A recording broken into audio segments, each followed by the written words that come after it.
அஸ்ஸலாமு அலைக்கும் வரஹ்மத்துல்லாஹி வபரகாத்துஹு. அன்புக்குரிய சகோதரர்களே, இன்றைய இந்த வீடியோ மூலமாக மக்காவிலும் மூட நம்பிக்கையா என்ற தலைப்பில் ஒரு சில தகவல்களை உங்களோடு பகிர்ந்து கொள்ளாமல் ஆசைப்படுகிறேன். ஏனென்றால் பொதுவாக எங்களுக்கு தெரியும், நாங்கள் இலங்கையிலிருந்து அதே போன்று இந்தியாவிலிருந்து புனித மக்கா மாநகருக்கு உம்ராவுக்கோ ஹஜ்ஜுக்கோ வருவதென்றால் லட்சக்கணக்கான காசை செலவழித்து நாங்கள் வருகிறோம். உண்மையில் நாங்கள் அடிக்கொரு முறை இங்கே வரக்கூடிய சகோதரிகளுக்காக சொல்லக்கூடிய ஒரு விஷயம்தான், நீங்கள் மக்கா மாநகருக்கு உம்ராவுக்கோ ஹஜ்ஜுக்கோ வருவதற்கு முன்னால் இது சம்பந்தமாக படித்துவிட்டு வாருங்கள். இலங்கையிலேயோ இந்தியாவிலேயோ நீங்கள் எப்படி நீங்கள் காசு சேர்க்குறீங்களோ அது மாதிரி வர்றதுக்குரிய ஏற்பாடுகளை நீங்கள் முன்கூட்டி செய்கிறீங்களோ அது மாதிரி இங்கே படித்து விட்டு வரணும். அப்படி வந்தால் தான் உங்களுக்கு அழகான முறையில் எந்த ஒரு கலப்படமும் இல்லாமல் இஸ்லாம் சொல்லுகின்ற முறையில் இந்த அமல்களை நிறைவேற்றிட்டு போகலாம். ஏன்னா சில சகோதரர்களை பார்க்கலும் எங்களுக்கு இங்கே வந்தால் இந்த புனித பூமியில் வந்து கொண்டும் மார்க்கத்துக்கு சம்பந்தம் இல்லாத சில மூட நம்பிக்கைகளில் நம்பிக்கை வச்சு கொண்டு தான் இன்றைக்கு சில ஆட்கள் இருக்கிறாங்க. எல்லாரும் அல்ல, படிக்காமல் தவறுதலாகவோ அல்லது அவங்க நினைச்சு செய்கிறாங்களோ, அல்லாஹு ஆலம். உதாரணத்துக்கு சில உதாரணங்களை சொல்கிறேன். அதாவது இங்க மக்கா மாநகருக்கு வந்ததற்கு பிறகு சின்ன பிள்ளைகளோட உடுப்புகள் எடுத்துட்டு வருவாங்க. இப்போ ஒருத்தருக்கு புல்ல கிடைக்கிறதுக்கு இருந்தவங்களே, அந்த புல்ல கிடைச்சா போடுறதுக்கு சில உடுப்புகளை வாங்கியிருப்பாங்க. அந்த சின்ன உடுப்புகளை கொண்டு வந்து இங்க காபால தேய்க்கிறாங்க. காபால தேய்ச்சிட்டு திருப்பி எடுத்துட்டு போய் அந்த பிள்ளைக்கு அந்த உடுப்பை போட்டுறாங்க. அதுல பரக்கத்து இருக்கிறதாக நினைக்கிறாங்க. அதே மாதிரி சில பெண்கள் அவங்க என்ன செய்யறாங்கன்னா, தவாஃப் செஞ்சு கொண்டு இருக்கிற நேரத்தில் நான் கண்ணால கண்டதை சொல்றேன், அவங்களோட ஹிஜாபை கலட்டி ஹஜருல் அஸ்வத் எடுத்து கொடுக்குறாங்க. ஆட்களுக்கு பாஸ் பண்ணி அதை எப்படியாவது காபாட கதவுல தேய்ச்சி தாங்க, கதவுல தேய்ச்சி எடுத்து மரம் கட்டி கொள்றாங்க. லேஞ்ச் எடுத்துட்டு வருவாங்க. லேஞ்ச காபாட கதவுல தேய்ச்சி அதை வச்சுக்கிறாங்க. சின்ன பிள்ளைகளோட ஆடைகளை காபாவில் தேய்ச்சி அதை எடுத்துக்கிறாங்க. இப்படியான ஒரு மூட நம்பிக்கை இருக்கிறது. அன்புக்குரிய சகோதரர்களே, நம்ம அல்லாட்ட தான் துவா கேட்கணும். அதே மாதிரி ரசூலுல்லாஹி ஸல்லல்லாஹு அலைஹி வஸல்லம் அவர்கள் காட்டி தந்த முறை பிரகாரம் தான் எங்களுடைய வணக்க வழிபாடுகள் அமையணும். எனவே காபால நீங்க கொண்டு வந்து உங்களோட ஆடைகளை தேய்ச்சி அதனால பரக்கத் பெறுறது என்பது இஸ்லாம் எங்களுக்கு காட்டல்ல. எனவே இது விஷயங்கள்ல கொஞ்சம் எங்களுக்கு ஒரு தெளிவு இருக்கணும். அதே மாதிரி அன்றைக்கு ஒரு சகோதரர் என்ன செய்யறாருண்டா, ஒரு பேரிச்சம்பழம் இருக்குது இல்லையா, பேரிச்சம்பழம் 3 பேரிச்சம்பழங்களை ஒரு ஒரு பொலித்தீன்ல அப்படி சுத்தி எடுத்து அதை கையில வச்சுக்கிட்டு ஒரு தவாப் செய்யறாரு. 7 முறை காபாவை சுத்திட்டு வந்து அவர் கபட்ல வைக்கிறாரு. இது ஒரு தவாஃப் செய்யப்பட்ட பேரிச்சம்பழம் 3. திரும்ப இன்னொரு 3 பேரிச்சம்பழத்தை எடுக்கிறார். அதை வச்சுட்டு திரும்ப தவாஃப் செய்யறாரு. திரும்ப அதை கொண்டு வந்து கபட்ல பேக்ல போட்டு வைக்கிறார். அவர் என்ன சொல்ல வர்றாருண்டா, 3 பேரிச்சம்பழங்களாக ஒரு பொதியில ஒரு இதுல சுத்தி எடுத்து அதை வச்சுக்கிட்டு தவாஃப் செஞ்சேன்னு சொன்னா அந்த பேரிச்சம்பழத்துக்கு பரக்கத்து இருக்குது அப்படின்னு நம்புறாங்க. அப்படி ஒரு நம்பிக்கையில சிலர் செஞ்சுட்டு போறதை பாக்குறோம். அதே மாதிரி இன்னும் சில ஆட்கள் என்ன செய்யறாங்கன்னா, இன்றைக்கு அண்மையில ஒரு சகோதரர் சந்திச்சு அவர் என்ன செய்யறாருண்டா, கடதாசி துண்டுல ஒரு குர்ஆன் வசனத்தை எழுதுறாரு. என்ன வசனம் எழுதுறாரு? இன்னல்லதி ஃபரத அலைக்கல் குர்ஆன் லராதுக இலா மஆத் என்ற அந்த குர்ஆன் வசனத்தை எழுதி மக்காவுல போற இடமெல்லாம் நிலத்துல அப்படி போடுறாரு. காபா கிட்ட போடுறாரு, மகாம் இப்ராஹிம் கிட்ட போடுறாரு, அரஃபா மைதானத்துக்கு போய் அங்க கொண்டு போய் போடுறாரு, மினால போடுறாரு. இப்படி எங்கெல்லாம் மக்காவில் நம்ம சுத்தி பார்க்கிறோமோ போற இடமெல்லாம் போடுறாரு அந்த குர்ஆன் வசனத்தை.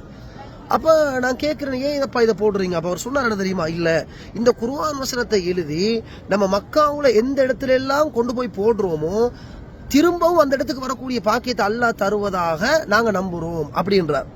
இது என்ன கவலைக்குரிய விஷயம் என்றா, இலங்கையிலிருந்து வரக்கூடிய சகோதரர்கள் இப்படி செய்யறாங்கன்னா இவங்களுக்கு இதை படிச்சு கொடுத்தது யாரு? குர்ஆன் வசனத்தை கொஞ்சம் யோசிக்கணுமா இல்லையா? அல்லாஹ்வுடைய கலாம் குர்ஆன் வசனத்தை நம்ம ஒரு கடதாசியில் எழுதி போற இடங்கள்ல தூக்கி போடுற நேரத்தில் அதை எத்தனை பேர் மிதிச்சிட்டு போவாங்க தெரியுமா? குர்ஆன் வசனத்தை மிதிக்கிறது ஒரு அவமதிப்பு இல்லையா? அப்ப ரசூலுல்லாஹ் காட்டித்தரவும் இல்லை, அல்லாஹ் சொல்லவும் இல்லை. புனிதமான குர்ஆன் வசனத்தை அந்த கடதாசியில எழுதி போற இடமெல்லாம் இப்படி போட்டு வராங்க. கேட்டா இல்ல, நம்ம இந்த குர்ஆன் வசனத்தை எழுதி எந்த இடத்துல போடுறோமோ அந்த இடத்துக்கு அல்லாஹ் திரும்பி வரதுக்குரிய பாக்கியத்தை தருவான நம்பிக்கை இருக்குது அப்படின்றாங்க. அன்புக்குரிய சகோதரர்களே, இப்படி இது இஸ்லாத்துக்கு சம்பந்தம் இல்லாத ஒரு விஷயம். உங்களுக்கு திரும்ப மக்காவுக்கு வரணும், என்ன செய்யணும்? காபத்துல்லா இருக்குது. காபாவுக்கு முன்னாடி போய் மன்றாடி அல்லாஹ்ட்ட கெஞ்சி கதறி, யா அல்லாஹ் இந்த புனித பூமிக்கு இந்த புனித இடத்துக்குனுடைய ஆலயத்துக்கு அடிக்கொரு முறை வரத்துக்குரிய பாக்கியத்தை தந்துன்னு துவா கேட்கலாம். அல்லாஹ்ட்ட பிரார்த்தனை பண்ணலாமே தவிர இஸ்லாம் காட்டித்தரான முறைக்கு இந்த அந்த பேப்பர்ல எழுதி போடுறதெல்லாம் மார்க்கத்துல இல்லாத ஒரு விஷயம். இது ஒரு மூட நம்பிக்கை என்பதை நாங்கள் புரிந்து கொள்ள வேண்டும். அதே மாதிரி சகோதரர்களே, காபத்துல்லாவை சுற்றி நம்ம தவாஃப் செய்யற நேரத்தில் சில நேரம் காலுக்கு மிரிபடும். சில பேப்பர் துண்டுகள் இருக்கும். அதை எடுத்து நம்ம விரிச்சு பார்த்தோம்னா அது ஆங்கிலத்துல, அதே மாதிரி நம்ம நாடு தமிழ் மொழியில, எங்களுக்கு தெரியும் தமிழ் மொழியை பார்த்தா விளங்கும் இது எந்த நாடுன்னு சொல்லி, தமிழ் மொழியில, அதே மாதிரி சிங்கள மொழியில, இப்படி சில துவாக்கள் எழுதுறாங்க. இப்போ உதாரணம் எங்களுக்கு பொருளாதார பிரச்சனை இருக்குது, அல்லது குடும்ப பிரச்சனை இருக்குது, ஏதோ ஒரு பிரச்சனை இருக்கும் இல்லையா, அந்த பிரச்சனையை எழுதி காபத்துல்லாஹ்க்கு முன்னாடி போட்டு போறாங்க. இப்ப நான் ஏன் இதை பேசுறேன்னா, இன்றைக்கு ஒரு பேப்பர் கிடைச்சிச்சு தவாஃப் செய்யற இடத்துல. அந்த பேப்பர் எடுத்து பார்த்தா இலங்கையில் ஒரு ஊரோட பேரை போட்டு ஒரு தேவை எழுதி போட்டு போயிருக்கிறாங்க. அவரோட ஒரு அல்லாட்ட கேட்க ஒரு துவா உண்டு. நான் கேட்கிறேன் சகோதரர்களே, பேப்பர்ல எழுதி இந்த துவாவை நீங்க இந்த காபத்துல்லாஹ்க்கு முன்னாடி போடுறது அல்லாஹ் பார்த்து கபூல் ஆகட்டும், நம்ம அல்லாஹ் பத்தி என்ன நினைச்சிருக்கிறோம்? அல்லாஹ் எங்களோட எவ்வளவு இரக்கமா இருக்கிறான் தெரியுமா? குர்ஆன் அல்லாஹ் சொல்றான், வைதா சஅலக இபாதி அன்னி ஃபஇன்னி கரீப், என்னை பற்றி என்னுடைய அடியார்கள் கேட்டால் நான் நெருக்கமாக இருக்கிறேன். உஜீபு தஅவத தாஇ இதா தஆன், என்னை யாராவது அழைத்து பிரார்த்தித்தால் அந்த அழைப்புக்கு விடை கொடுப்பதற்கு நான் தயாராக இருக்கிறேன் அல்லாஹ் சொல்கிறான். நம்ம என்ன செய்யறோம்னா, அல்லாஹ்ட்ட கையேந்தி கேட்காம பேப்பர்ல எழுதி யாருக்கோ தகவல் அனுப்புற மாதிரி காபாவுக்கு முன்னாடி போட்டு போறோமே, போற இடங்கள்ல போட்டு வர்றோமே, இது இஸ்லாத்துக்கு முரணான ஒரு காரியம் என்பதுல மாற்று கருத்து கிடையாது. ரசூலுல்லாஹ் அப்படி காட்டித்தரவும் இல்லை, சஹாபாக்கள் அவ்வாறு செய்ததை நபிகளார் அங்கீகரிக்கவும் இல்லை. அப்படி எந்த ஒரு எவிடன்ஸும் நமக்கு காண கிடைக்கல. எனவே இப்படியான மார்க்கம் காட்டித்தராத சில அணுகுமுறைகளை மார்க்கமாக நினைத்து, சில நம்பிக்கை கோட்பாடாக நினைத்து செய்வதை கண்டிப்பாக தவிர்த்து கொள்ளுங்க. நம்ம திரும்ப திரும்ப என்ன சொல்றோம் என்றால், நீங்க இந்த புனிதமான இடத்துக்கு வர்றதுக்கு முன்னால் இது சம்பந்தமான சில விஷயங்களை தெளிவாக படிங்க. படிச்சுட்டு வந்தீங்கன்னா நீங்க கொடுக்குற அந்த லட்சம், நீங்க கொடுக்குற அந்த காசு உங்களுக்கு பிரயோஜனமாக இருக்கும். ஒன்றும் படிக்கிறது இல்ல. நம்ம உம்ராவுக்கு போறதுக்கு ஒரு ஏஜென்ட்டை பார்த்து புக் பண்றோம். புக் பண்ணதுக்கு பின்னாடி எல்லார்ட்டையும் சொல்லி திரிகிறது, அதுக்கப்புறம் வீட்டுக்கு ஆட்கள் வர்றாங்க, அவங்களை கவனிக்கிறது, நம்ம சலாம் சொல்ல போறது, இப்படி எங்களோட காலத்தை கடிக்கிறோம். காபாவுக்கு வந்தா என்ன செய்யணும், எந்த அமல் இஸ்லாத்துல அனுமதிக்கப்பட்டிருக்குது, எது கூடாது எது கூடும், அதை பற்றிய நாலேஜ் எங்கள்கிட்ட இல்ல. எது செஞ்ச அல்லாஹ்க்கு விருப்பத்துக்குரிய காரியம், எது செஞ்ச அல்லாஹ்க்குரிய வெறுப்புக்குரிய காரியம், இது சம்பந்தமான நாலேஜ் எங்கள்கிட்ட இல்ல.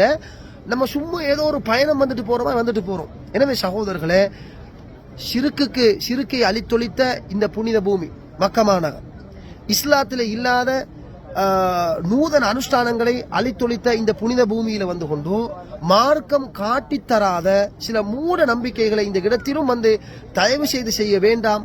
இந்த தப்பெண்ணங்களை கலைந்து எறிந்து விடுங்கள். வருவதற்கு முன்னாடி உங்களுக்கு நம்பிக்கையான நல்ல துறை சார்ந்த கற்ற ஆலிம்களை சந்திச்சு இது சம்பந்தமான ஒரு நொலேஜோடு இந்த இடத்துக்கு இங்கே அமல் இபாதத்துக்களை செஞ்சு பூரணமான நன்மைகளை அள்ளிக்கொண்டு நாங்கள் எங்களுடைய நாடுகளுக்கு திரும்ப வேண்டும் என்ற நல்ல நோக்கத்தோடு நாங்கள் வருவோம். மூட நம்பிக்கைகள் களைவோம். இஸ்லாம் எதை மார்க்கமாக நமக்கு காட்டி தந்திருக்கிறதோ அவைகளை மாத்திரம் நாங்கள் இபாதத்துக்கள் மூலமாக நாங்கள் செஞ்சு அந்த அமல்களை மாத்திரம் நாங்கள் செய்வோம். அல்லாஹ்விடத்தில் எங்கள் இபாதத்துக்கள் அனைத்தையும் கபூல் செய்யப்பட்ட ஏற்றுக்கொள்ளப்பட்ட இபாதத்தாக அல்லாஹ் எங்கள் அனைவருடைய இபாதத்துக்களையும் அங்கீகரிக்க வேண்டும் என்ற பிரார்த்தனையோடு முடித்துக் கொள்கிறேன். அஸ்ஸலாமு அலைக்கும் வரஹ்மத்துல்லாஹி வபரகாத்துஹு.